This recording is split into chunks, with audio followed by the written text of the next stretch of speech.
So this will be the last topic for the day. Our speaker is a recent retiree of Meralco, where spent 32 years, with his last assignment being an energy services specialist, handling power quality, energy efficiency, and embedded generators. So our speaker is the previous chairman of the IIEE Think Technical Information Committee. He's also a former governor of the Society of Philippine Electrical and Contractor and Suppliers, or SPECS, and received his bachelor's degree in electrical engineering from the UST. So, Engineer Ray Anthony B. Rodriguez. Thank you, sir.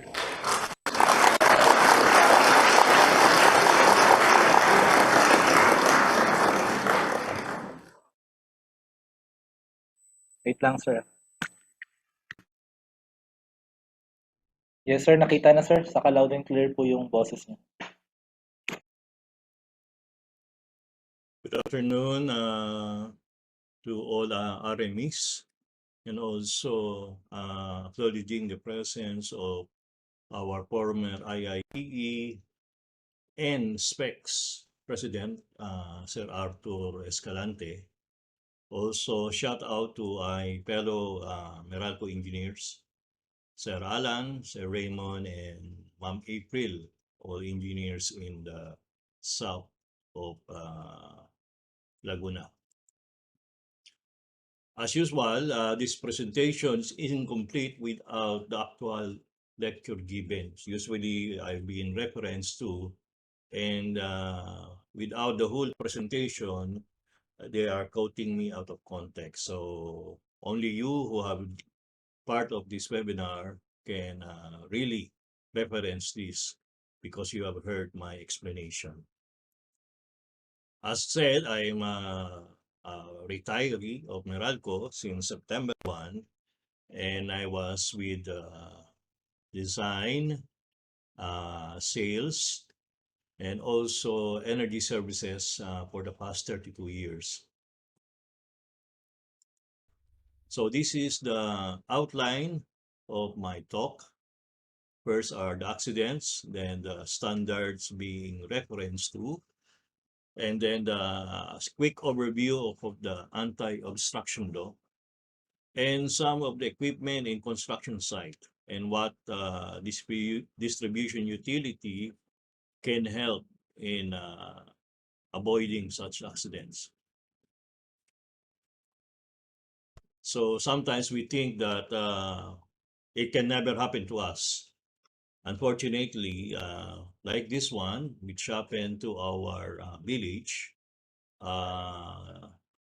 boyfriend, girlfriend were riding their motorcycle in the evening, was able to hit a low sagging telecommunication wires. And he had to be rushed to hospital because of what happened to his mouth. And fortunately, the telecommunication company were able to shoulder all the hospital expenses. I can also show this in the streets, having many construction now and preventive maintenance, cleaning of the signages. And they are too near our distribution lines, and no one is warning them.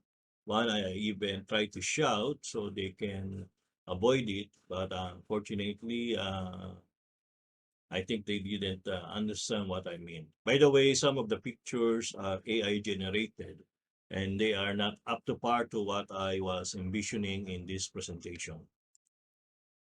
This also is one of the problems with low secondary wires, because based on the standards, they are about 4.7 or 5 meters, but some of these fire trucks is higher than that.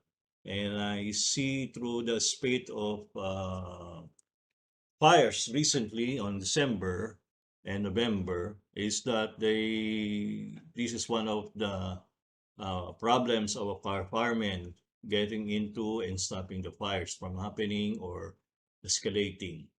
Some are too, also the roads are too narrow. And Sometimes there are truck drivers who are too tired, or maybe too drunk, or maybe they are not maintaining their um, equipment, their vehicles, and they hit upon the um, distribution utility poles, and thus the electrical wires fall down and goes to the road.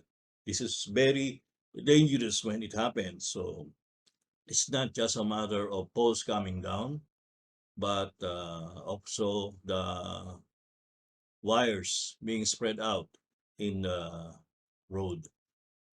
And then because of so many construction on our cities and towns, can see so many um, tower cranes that are too near the 69 and 115 kV. I hope they will be able to coordinate with a specific distribution utility before proceeding with this. And like I said, uh, hitting poles is a real problem, and it will not only affect the power or interrupt the power, but it can uh, be a source of threat to lives. And we think that it can never really happen. But this one is on October 2023 on Cotabato, that father and daughter were killed because they are trying, the first one, the daughter was trying to take out their clothes in a clothesline when the secondary line touches the roof, and the roof was material was also connected to their clothesline, which is also metal. And the, her daughter or the father was trying to save him or her, and they both died. So that's a real problem. So that's a problem of low sagging secondary wires transversing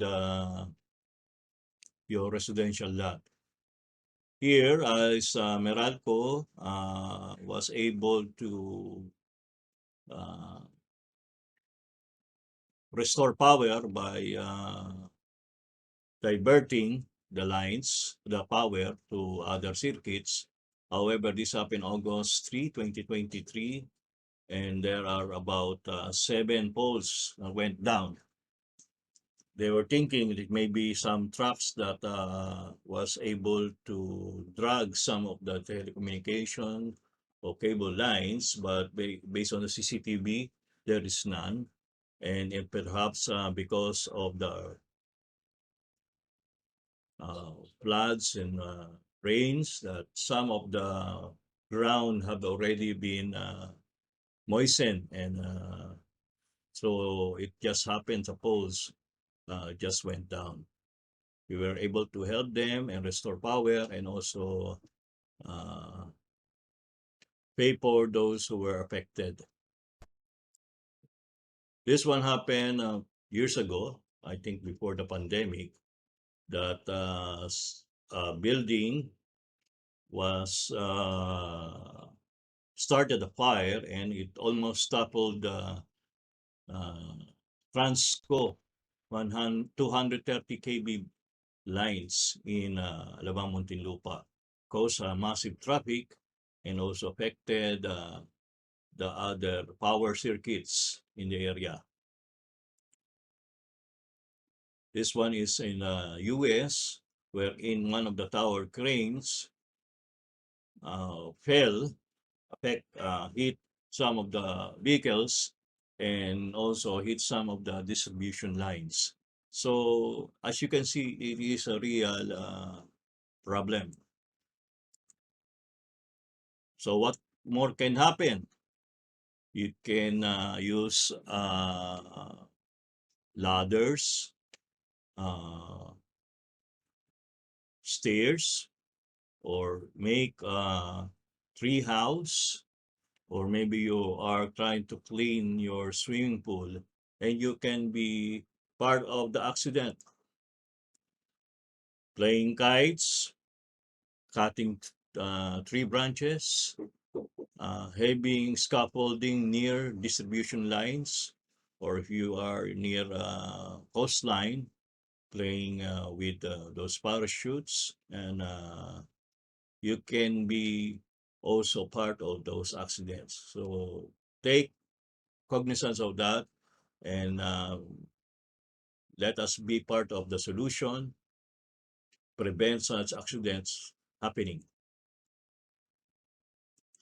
So I try to snap some pictures near our residence, and as you can see, there are some might be problems that are too near, especially concrete mixer and the boom, trying to pour out cement to the houses, and they might not be so aware that they are near um, primary lines and trucks that are too high, and signages, and traverse secondary or communication lines traversing the roads. As you can see, these are current pictures. And there are some who are just maintaining their telecoms lines and using ladders and stairs without due regard to their safety. And I cannot really avoid this, but this is not just a problem of one fast food establishment. In fact, it can be Jollibee, McDonald's, Chowking, KFC, or whatever. That those signages are installed too near the 34.5 kV lines or the 115 kV lines. So it's better to prevent them before even being installed.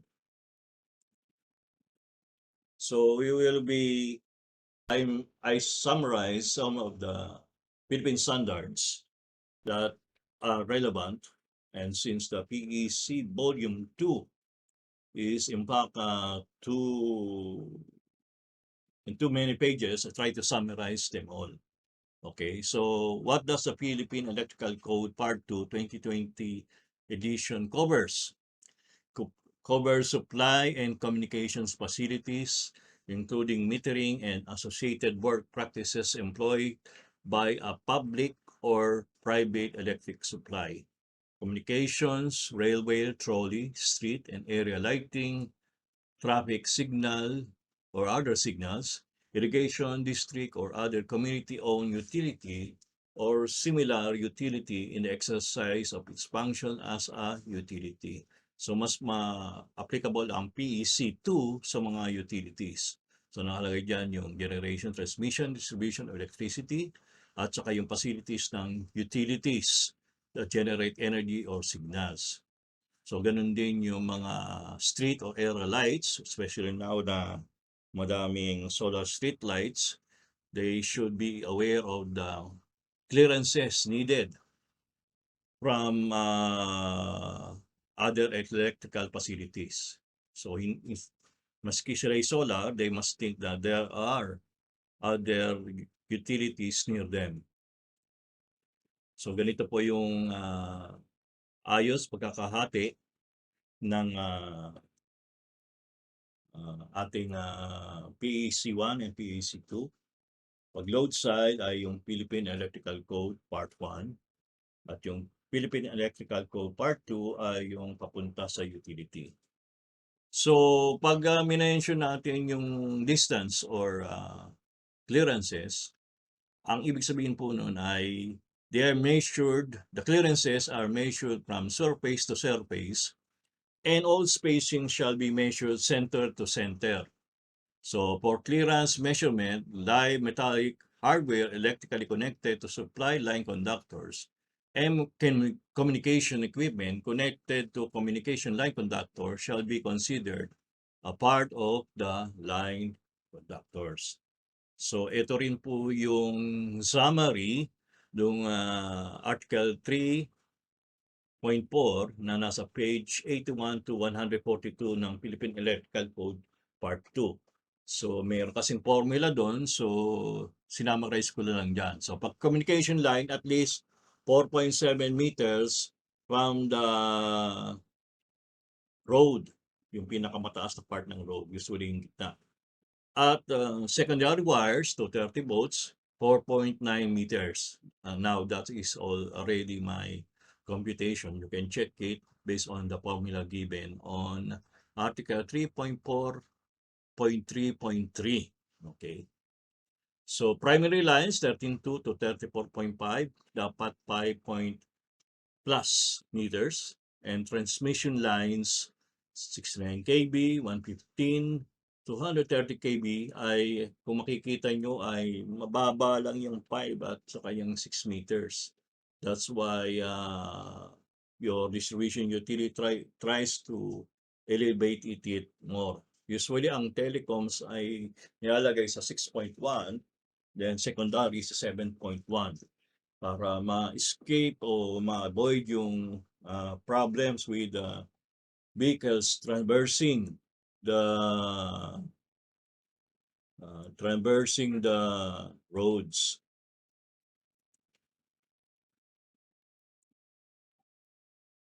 So yung working space naman, which is different from electrical clearances, ay at sandali lang po okay. Ay makikita rin naman dyan, that is between electrical parts. So meron pong minimum dyan na 900 mm o 0.9 at meron din pong 1.2. So dapat po natin tingnan yan mabuti kung ikaw naman ay you are using that on the load side of the customer, Philippine Electrical Code Part 1. So doon yung usually na nagagamit natin at nakikita natin na guidelines, yung 3 meters above finished grade, pero not accessible to vehicles but only to pedestrian traffic.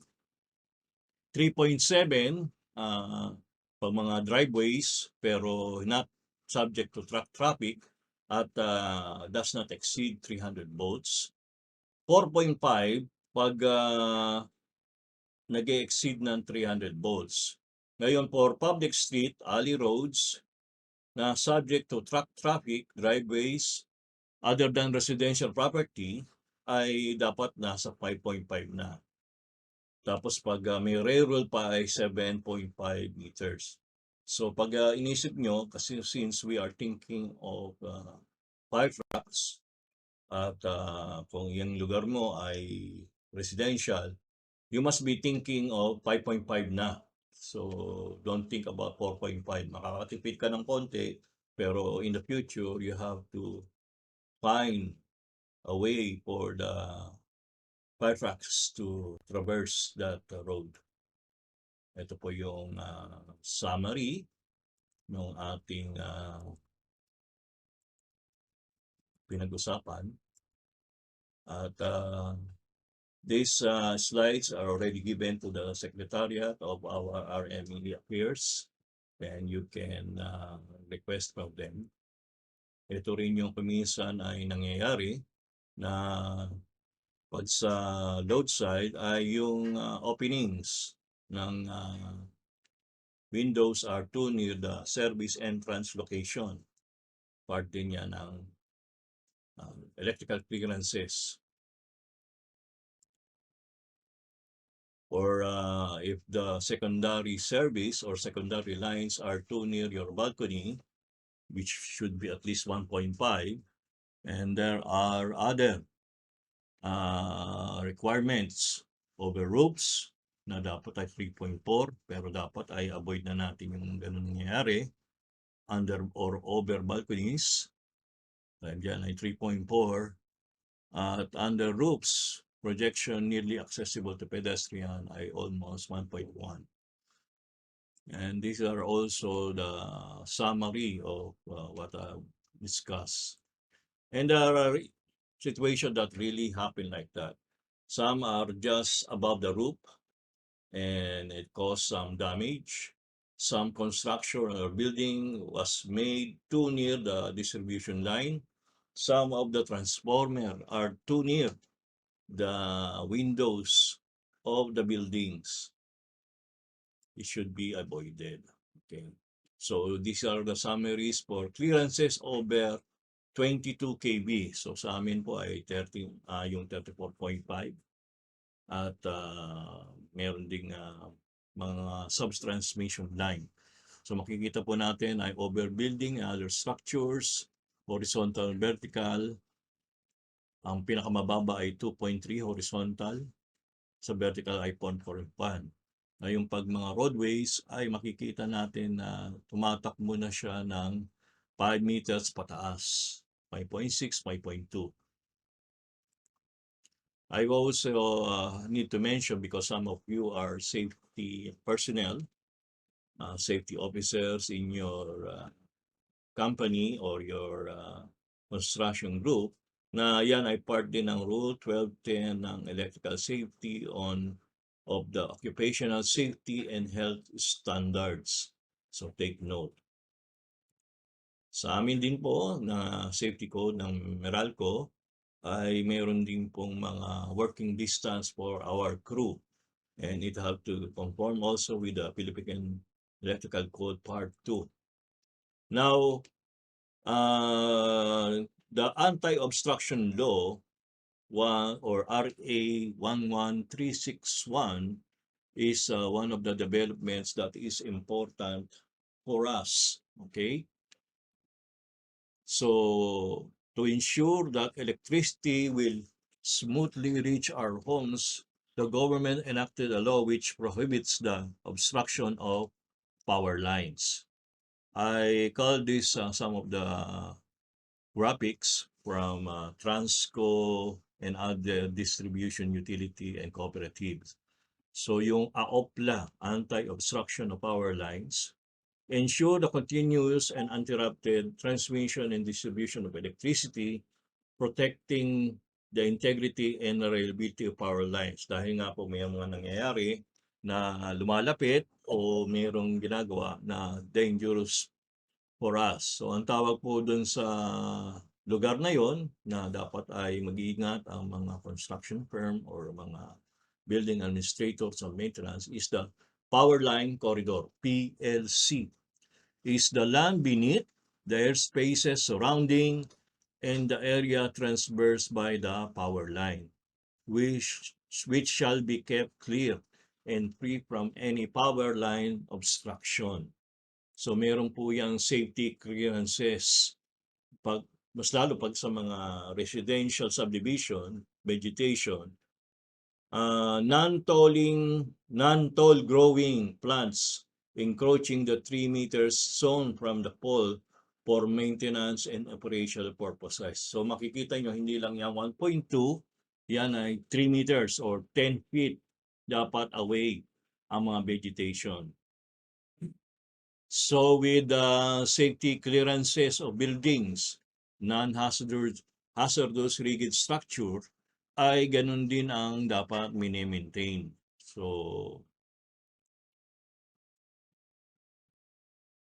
So what are the acts prohibited by the Anti-Obstruction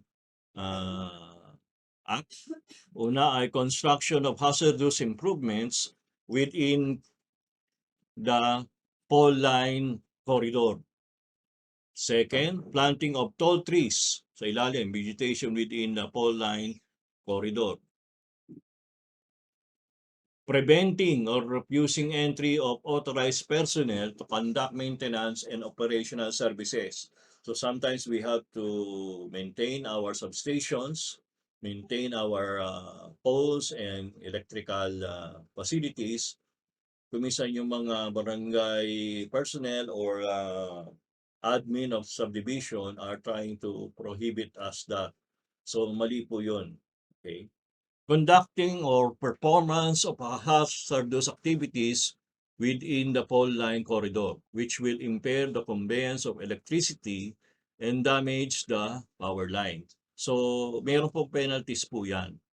So, may first offense, second offense, third offense. Makikita po nyo sa akin ay mababa lang po yung 50,000, 100,000 o 200,000. Pero meron po siyang imprisonment. 6 months ang pinakmababa, 12 years ang pinakmataas. Kaya iwasan po natin na mangyari yan at pwedeng humingi ng tulong ang distribution utility from the local government units to enforce such. Ngayon sa construction area ay dapat nating tandaan na safety first. The safe way is the best way, and sometimes due to rush project, construction workers and their companies forget. They must be reminded. Ito po ay luma pero humanap ako ng corresponding statistics. Nakikita dyan na pinakamalaki, nasa 44% ang nangyayaring electrical fatalities ay construction and extraction. Susunod ay installation, maintenance, and repair, 20%. Buildings and ground clearing and maintenance, 13%. So napakalaki po yung nangyayari doon sa construction, maintenance, at sa mga building. So yan po ang ating iwasan. Dapat tayong maging aware na it is a threat to our lives of our friends and our personnel. Alam naman niyo po ang effects ng electrical current. Ito yung usual na nakikita natin at minsan ay kala natin ay puro Superman tayo.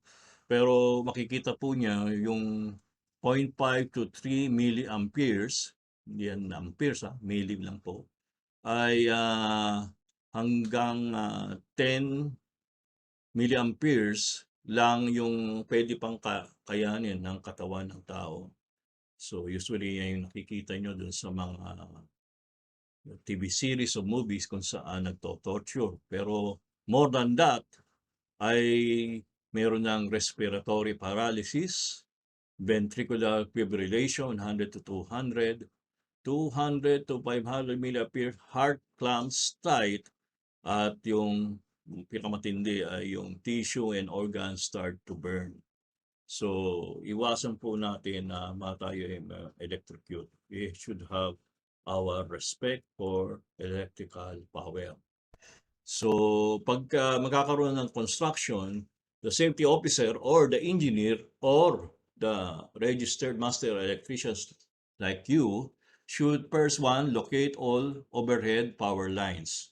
Kung naman nasa underground subdivision kayo or villages or compounds, yun din ay dapat tanongin nyo sa inyong distribution utility. Keep self and equipment 10 feet, which is 3 meters, away from all overhead power lines. Do not touch anything that is in contact with the power line. So hindi po tayo magpapahiro at pwede tayong mamatay. Beware of fencing near power lines dahil malamang ay energized siya o naging energized. Carry ladders and other equipment horizontally. Ibig sabihin nakahiga, hindi nakataas. At kung nakataas ay malapit. Lower equipment apparatus before driving. Yan yung po yung mga backhoe, crane, stairs, ladders ay kuminsan ginagalaw na nakataas na malapit sa distribution line. Never spray water near power lines at yun ay conductor. So, ibig sabihin, kung yan ay mag-arcing, dadaan din yan sa tubig at yung nakahawak ay mamamatay. Stay at least 35 feet away from pollen power lines. So, yung kaninang mga pictures ay yan ay relevant. So, anong gagawin? So, pag power lines comes down, stay away 10 meters or 35 feet. If you are too close and within the vicinity or within the vehicle, you should shuffle away to safety. Take tiny steps with both feet on the ground. in touching each other.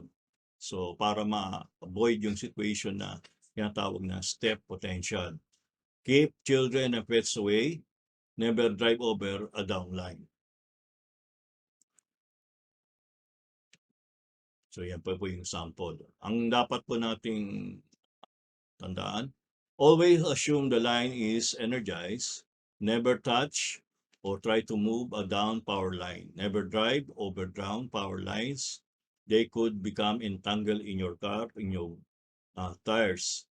And then call the distribution utility or your relevant 911 service. So yan po yung mga problema ng mga part ng vehicles or trucks na itinataas at hindi iniisip na malapit sa distribution lines.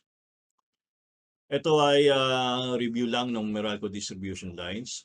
We are being served by Transco to 200 kV lines at most of them are nini-receive po ng ang aming 115 kV substation, then breakdown and given to distribution line 13.2, some are still 13.8, and most are 34.5 kV. So yan ay nagbibigay din sa iba, at yung iba ay pinipace out na namin, at yung nangyayari ay nagbibigay sa distribution transformer. So ito po yung mga safe distance for such lines. So, minention na rin dyan yung matataas, 500. At dapat mapansin nyo kung ano yung nakikita nyo sa site. So, what you can see on the site. So, pinakamababa ay communication line, whether cable o telecommunication. Tapos, susunod, secondary, service wire. Then, secondary lines, then primary lines. So, review lang po ito kung ano yung nialaman para ma-identify nyo at malaman nyo yung threat to your safety. And as you can see, there are many construction equipment that can live and be too near the distribution line.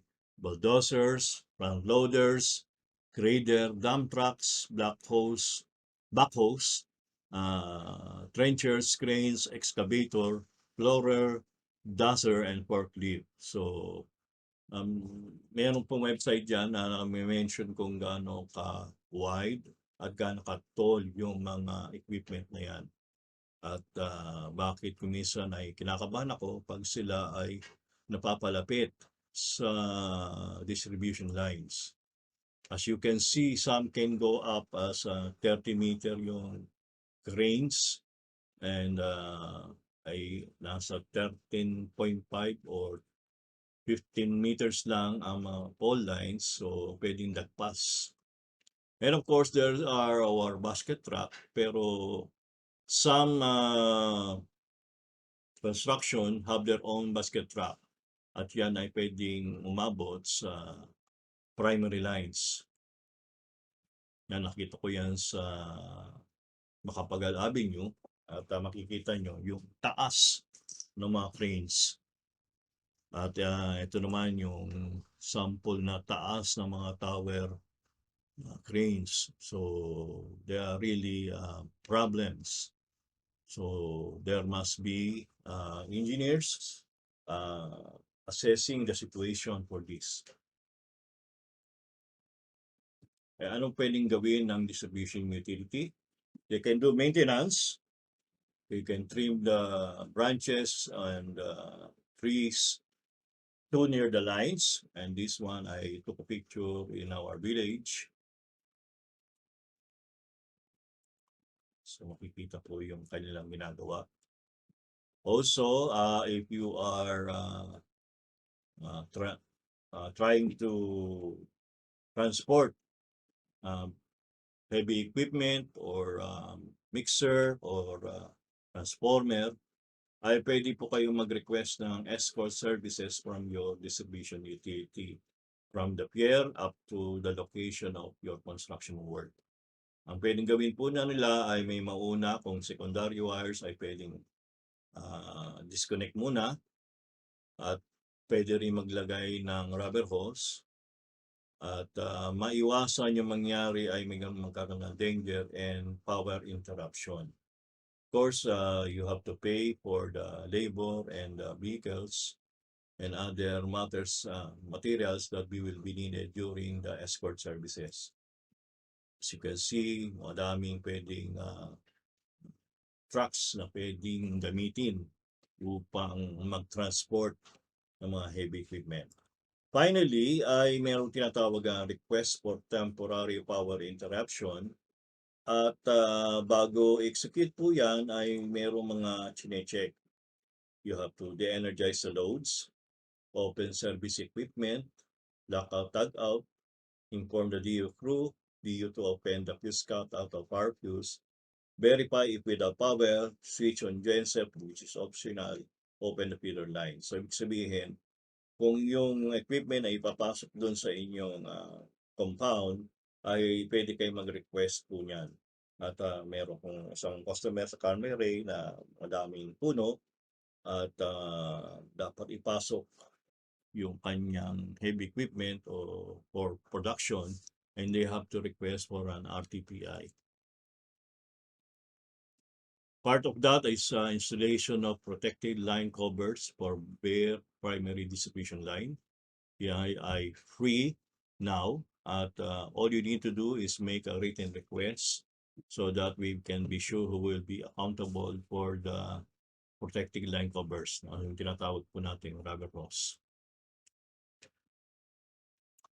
So to end, itong ginagawa ko ay as a retired engineer, ay makikita rin dun sa 2 Timothy 2 verse 2. And what you have heard from me in the presence of many witnesses, entrust to faithful men who will be able to teach others also. Kayo po mga master electricians, registered electrical engineer ay tandaan po natin yung mga ating natutunan at i-transfer natin yung knowledge para maibasan ang mga loss of life and to property. And before we end, this is tribute to our fellow electrical engineer, Engineer Lodi Diaz. He usually is part of or always attending RME lectures, forums. He was my customer until palagi siyang uma-attend dito years ago, and I told him, you don't need this. But he said, ang ganda daw na re-review. So he died this year, October 2, 2023. And is now part of the Valhalla of the electrical engineers. Also, thank you for my colleagues with Meralco for 32 years, mentors, friends, team leaders, fellow engineers. So, sabi nga dyan, without engineers, science is just a philosophy. So, thank you po sa mga nakinig, mga fellow RME, REE for this year. And happy and Annual Convention 2023.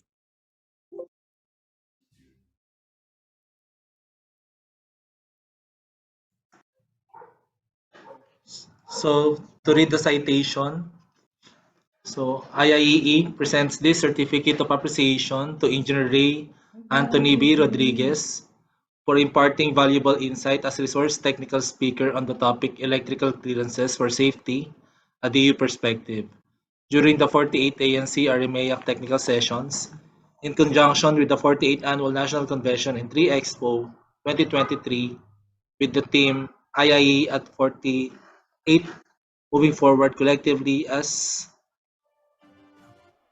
we pave the way to the world of opportunities and digital innovations.